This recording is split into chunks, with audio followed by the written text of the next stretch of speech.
Nicolas d'Assonville, le projet social du Club Sport, c'est quelque chose qui vous tient à cœur.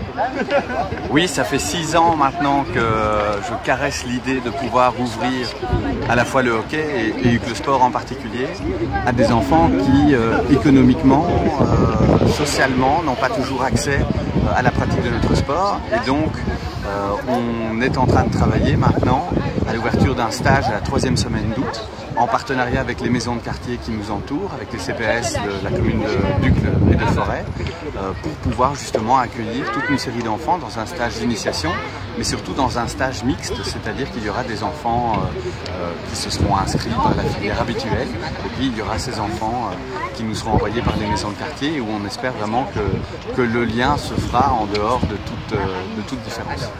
Car le sport, le hockey n'est pas un sport nécessairement bon marché, il demande pas mal de moyens. Oui, donc le sport aujourd'hui, c'est un club qui demande des cotisations pour enfants qui oscillent entre 200 et 250 € et dont les voisins directs sont plutôt des familles socio-économiquement défavorisées qui n'ont pas les moyens de payer ces montants-là.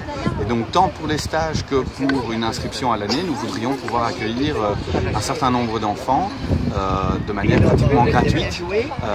Et pour ça, on compte en fait sur le soutien à la fois du secteur privé, mais surtout du secteur public, et donc du ministre des Sports de la communauté française qui nous a accordé son soutien il y a quelques jours. Monsieur le ministre, là vous êtes hyper heureux de pouvoir intervenir. Oui, d'abord je suis très heureux qu'il y ait des porteurs de projets, parce que nous on soutient évidemment des initiatives qui se prennent, notamment en matière de sport, mais ça répond vraiment à la fois une demande et c'est quelque part une réponse à un problème qui est l'enseignant, c'est-à-dire on parle souvent de fracture numérique, on parle rarement de fracture sportive, c'est-à-dire que en fonction des revenus des gens et du niveau d'études des gens, on voit qu'il y a une pratique sportive ou non des enfants. Et donc ici, ce qui est très très important, c'est qu'à la fois ça fait de la cohésion sociale, de la mixité sociale, et c'est un projet qui s'intègre dans le quartier. Et donc, voilà, la puissance publique ne peut que soutenir ce genre de projet. Et je pense que c'est par des projets comme ceci qu'on va pouvoir amener une partie de notre jeunesse vers le sport et donc, quelque part, vers une réinsertion sociale, une insertion sociale. Il ne faut pas que l'aspect économique soit un facteur handicapant pour les enfants. Ils ne sont pas responsables de la situation des parents. Et donc, les pouvoirs publics, les clubs, doivent mettre en œuvre aujourd'hui des politiques qui permettent d'intégrer ces gamins et qui sait, peut-être que demain, on aura un hockeyeur issu du quartier qui aura fait ses premières armes ici lors d'un stage d'été. Et donc voilà, pour moi c'est une initiative extrêmement importante à soutenir et j'espère qu'elle va faire des petits, mais on me dit déjà que d'autres clubs s'y intéressent. Et donc voilà, c'est la démonstration que lorsque vous avez une fédération qui est active, la fédération de hockey en l'occurrence, des clubs qui sont prêts à s'investir dans la mixité, dans la cohésion sociale, avec la puissance publique, avec nos partenaires privés, on peut vraiment faire des miracles. Donc moi je suis un ministre comblé. Ce n'est pas une question financière ou budgétaire, c'est une question de volonté.